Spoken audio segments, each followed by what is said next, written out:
As some of you already know, I'm kind of a fan of the Amp Pro 2. So when I came across the Feker Machinist 160% mechanical keyboard, I thought I found the perfect Amp Pro 2 replacement. On paper, it has all the same features, and it sells for cheaper. As an example, the variant with cherry switches sells for $80, while the same switches on the Amp Pro 2 will cost you $100. So that did pique my interest. Now let's see if it's worth it over the Amp Pro 2. So the packaging is fairly minimal, white box with the keyboard's name on top. Under it you get a glimpse at the general specs of the keyboard.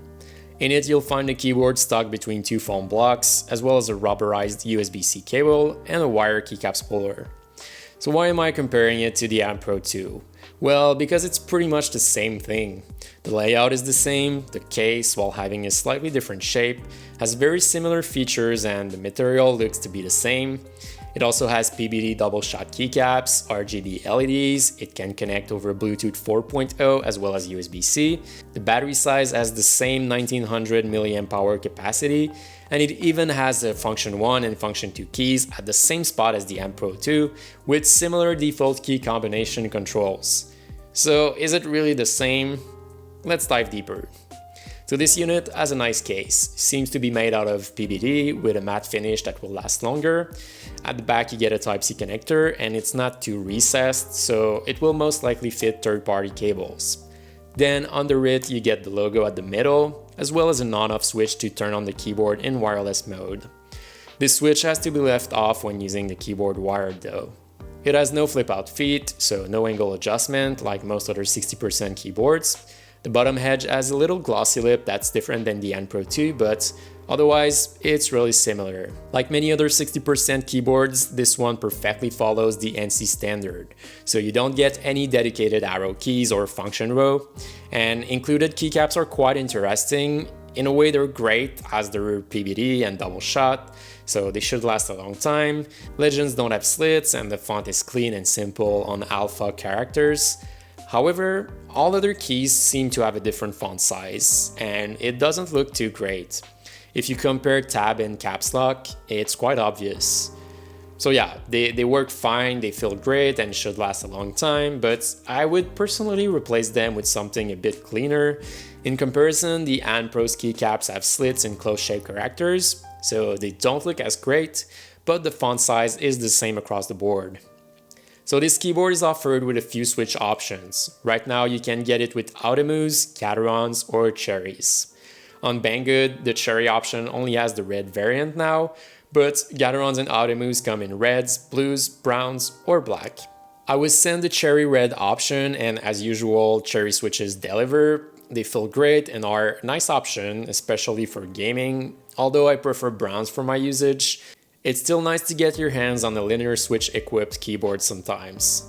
Stabilizers on this keyboard aren't too great, they feel a bit like the ones on my Amp Pro 2, although keys move around a bit more in general. Overall they're fine, but not as great as the Amp Pro 2 and definitely not close to the Dirt God Venus.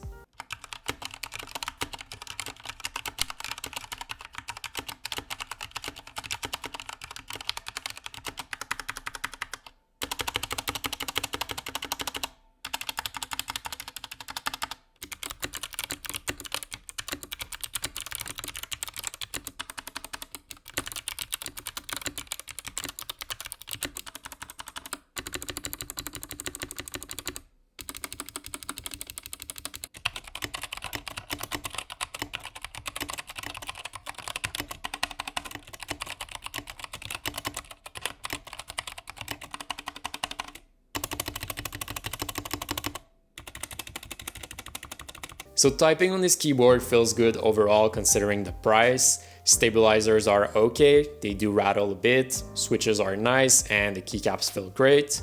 With the metal plate under it, it also sounds pretty good to me, apart from the stabilizers, which aren't the best. In terms of layers, this keyboard is not reprogrammable. So although it has two function keys, it's quite limited in what you can do with it. All functionalities could have been put on a single layer at this point. So like on the Amp Pro 2, Function 1 will let you access missing keys like arrow keys, the function row, and navigation keys. while Function 2 lets you access core keyboard functions like connecting to Bluetooth devices or changing light effects. Speaking of lights, this keyboard is equipped with RGB LEDs. They seem to be a bit more vibrant and brighter than my M Pro 2. You get a bunch of light animations and color presets, as well as reactive modes, but unfortunately you don't get to pick custom animations or key-by-key color presets like you can with the M Pro 2. Another great feature of this keyboard is the wireless support. You can connect up to 4 devices and switch between them with this keyboard. For it to work, you need to turn on the switch under it, so switching between wired and wireless devices is not as great as the M Pro 2. Then by holding down Function 2 and a key from 1 to 4, you'll be able to pair your phone or computer and assign it to that key for easy reconnecting later. Latency is very acceptable, and being Bluetooth 4.0, the battery life should be pretty good. However, like always, for gaming, it's better to go wired anyway. So how does it really compare to the M Pro 2? Well, it's pretty much the same thing as the M Pro 2, but without customizability in terms of key remapping and RGB LEDs. And you lose a few key features like the tab keys for arrow keys. The M Pro 2 has slightly better stabilizers too, so all things considered, if your budget allows it, I would recommend the M Pro 2 over the Feker Machinist 1. Otherwise, it's still a great keyboard on its own, and if the missing features don't matter to you, you do save a bit of money by going with it while keeping most of what the M Pro 2 is. And that ends another keyboard review.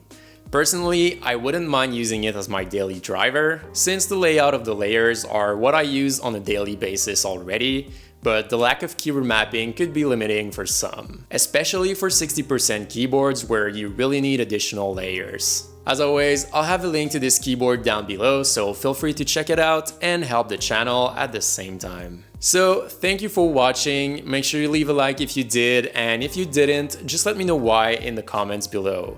Otherwise, don't forget to subscribe if you still haven't already, as I'll see you in the next video.